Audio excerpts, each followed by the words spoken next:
Halo semuanya, kembali lagi pada pembahasan Torgat pada chapter 217 season 3.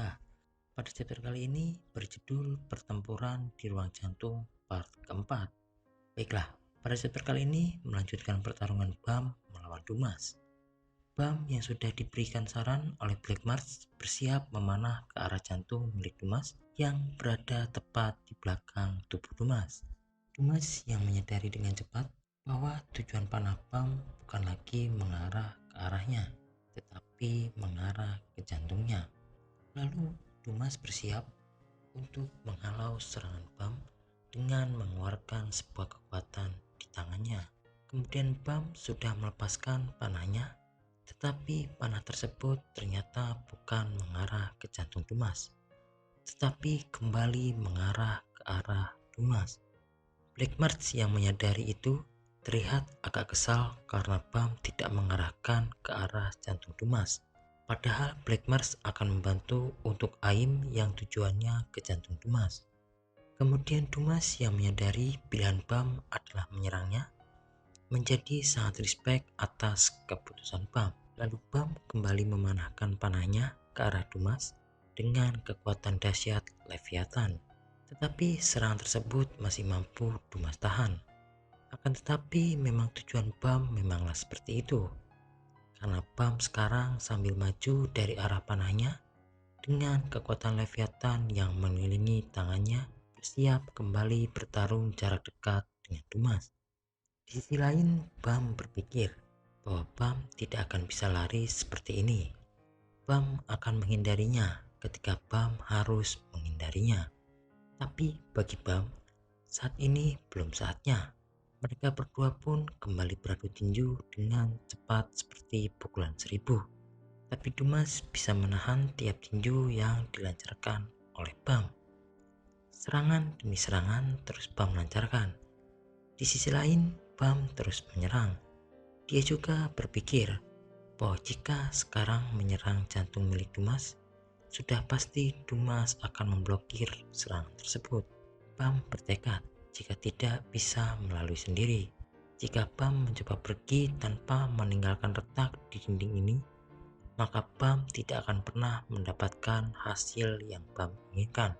Dan di atas semuanya, Bam merasa jika dirinya lari seperti ini, dirinya tidak akan mampu melindungi siapapun di masa depan.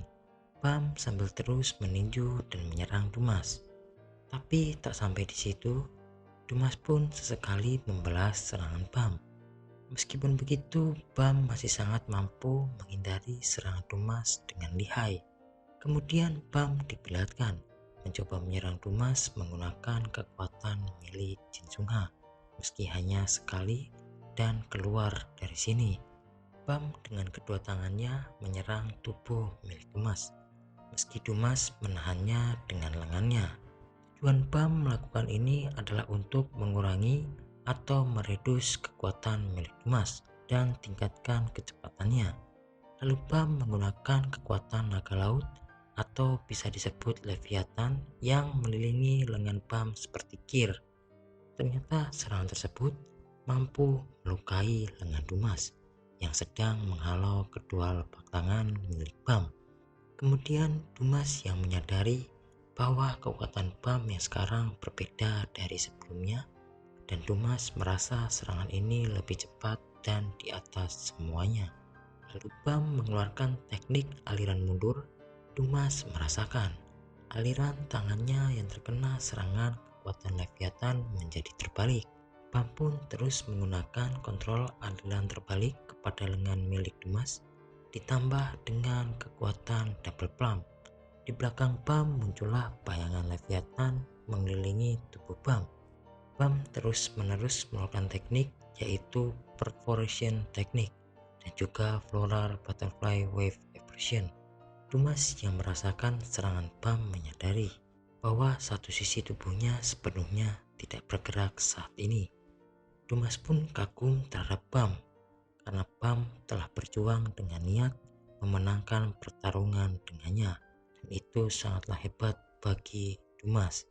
Kemudian saat Dumas terdiam karena sebagian badannya tidak bisa bergerak, Bam dengan cepat pergi ke belakang tubuh Dumas. Lalu Bam mengeluarkan kekuatan panahnya untuk menyerang jantung Dumas. Bam pun berharap akan panahnya ini dapat menghidupkan jantung milik Kun. Jantung Dumas telah dipanah oleh Bam. Lalu keluarlah aliran shinshui berwarna biru ke arah tubuh Kun yang sudah tergeletak karena tancapan busur panah milik Dumas. Narator berkata, pemikiran Dumas sangat senang. Sampai-sampai Dumas berpikir dia tersenyum kecil. Karena hal itu telah membuktikan betapa benarnya pilihan kepala keluarga dan bukan pilihannya sendiri. Anak itu akan menjadi wadah, sebuah kapal yang akan berisi kedatangan zaman baru di menara. Lalu diperlihatkan serangan panah Bam yang mengenai jantung Dumas, membuat mereka semua terhempas, dan ternyata Bam, Kun, dan juga Rak sekarang berada kembali di dalam tunas. Dumas memuji Bam karena Bam berhasil keluar. Tapi bagi Dumas, Bam tidaklah memenangkan pertarungan melawannya, tetapi Bam sudah melakukannya dengan baik. Lalu Bam kembali menyiapkan kuda-kuda untuk melanjutkan pertarungan melawan Dumas. Kemudian Dumas menjelaskan, jika Bam ingin terus berjuang, pergilah ke tempat kepala keluarga, karena Dumas sudah tidak ingin bertarung melawan Bam. Dumas juga berpesan, jika nanti ketika teman-temannya sudah bangun, Dumas akan mengatakan kepada mereka untuk pergi ke aula besar. Jadi dari ucapan Dumas ini sudah terkonfirmasi bahwa Kun masih hidup. Kembali ke cerita, Dumas meminta Bam untuk segera pergi. Mendengar hal itu, Bam bingung mengapa Dumas tiba-tiba melakukan itu. Lalu Dumas menjelaskan bahwa Bam membaca buku yang sama seperti kepala keluarga. Kepala keluarga pasti punya alasan untuk menjaga Bam tetap hidup, karena Bam adalah pilihan kepala keluarga. Lalu Dumas pun meminta Bam untuk segera pergi. Lama dari situ, Bam tidak pikir panjang, langsung pergi meninggalkan mereka. Lalu Bam berpikir bahwa Dumas sangat kuat. Bam bisa melihatnya sekarang. Tuan Dumas sejati adalah di luar armornya, jauh lebih kuat dari Tuan Dumas yang berada di dalam armor. Mungkin kekuatan sejati Tuan Dumas sepertinya belum pernah ada yang melihatnya. Lalu Bam mengingat perkataan pria itu, bahwa benar menara ini sangat luas. Bam merasa telah berhasil melarikan diri dari Tuan Dumas, tapi bagaimana caranya menemukan kepala keluarga? Karena tunas sangatlah kompleks dan juga luas. Bam berpikir karena dirinya tidak punya kekuatan prediktif dan fungsi dari poketnya tidak lagi bisa dijalankan. Bam mengingat jika biasanya dalam kondisi seperti ini, Horyun akan membantunya. Saat sedang membuat Horyun, tepat di depannya, saat Bam berlari, dia melihat sosok Horyun berada di depannya. Lalu Horyun menyapa Bam, bahwa Bam sekarang apa sedang memikirkannya. Bam selalu memikirkannya ketika Bam membutuhkannya. Kemudian Bam yang melihat Horyun bertanya, mengapa Horyun bisa berada di sini sekarang? Lalu Horyun pun sedikit bergumam karena Bam meninggalkannya sendirian dan tidak peduli padanya sedikit pun. Bam sambil menggaruk-garuk kepalanya, Bam berkata dalam hati, bukannya aku tidak peduli dengan Horyun, tetapi Bam berpikir bahwa Horyun bisa melarikan diri sendiri. Bam merasa Horyun akan memarahinya jika Bam mengatakannya. Kemudian sepertinya Horyun tahu apa yang diucapkan Bam barusan dan Horyun tidak mengharapkannya. Lalu Horyun mengajak Bam untuk pergi mengikutinya. Horyun akan menunjukkan jalan kemana yang Bam ingin tuju. Kemudian mereka sampailah di sebuah aula yang ada lampu besar di dalam tunas. Lampu yang mengarah untuk keluar masuk atau tujuan lain di dalam tunas. Horyun menjelaskan, jika Bam menggunakan lampu ini untuk berjalan, Bam akan bisa mendapatkan tempat tujuan Bam. Kemudian Bam pun berpamitan untuk pergi. Lalu Horion berpesan pada Bam bahwa tempat di luar sini adalah tempat yang jauh lebih berbahaya dari yang Bam bayangkan. Mendengar ucapan Horion, Bam sudah mengerti situasinya. Tapi bagi Bam bukan Horion yang seperti biasanya yang mengatakan hal seperti itu. Horion menjelaskan, hanya kali ini khususnya. Horion memberi pilihan jika Bam ingin lari. Mendengar hal itu, Bam pun terkejut tentang apa yang dimaksud oleh Horion.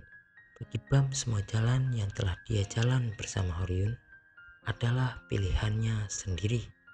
Meskipun Bam mati di sisi lain, Bam tidak akan menyalahkan Horion karena telah menunjukkan jalannya. Kemudian Bam pun beranjak pergi menggunakan lampu tersebut. Lalu Horion berpesan kepada Bam supaya kembali dengan selamat. Ditutup pada chapter kali ini. Horion saat melihat Bam pergi, terlihat Bam telah berhasil mendapatkan beberapa kenangannya. Dan segera kekuatan itu akan terbangun dalam diri Bam. Narator berkata, V dan juga Bam mungkin menyesal telah mengikuti penyihir merah terkutuk ini. Ini sebuah plot twist lagi pada akhir chapter, karena banyak sekali teori yang berkembang bahwa V sudah mati, atau apakah mungkin V tersegel di dalam diri Bam yang sekarang, karena sifat dan karakternya sangat mirip dengan V. Apakah mungkin benar raga dan jiwa yang bersemayam dalam Bam sekarang adalah Arlen Chris dan juga V?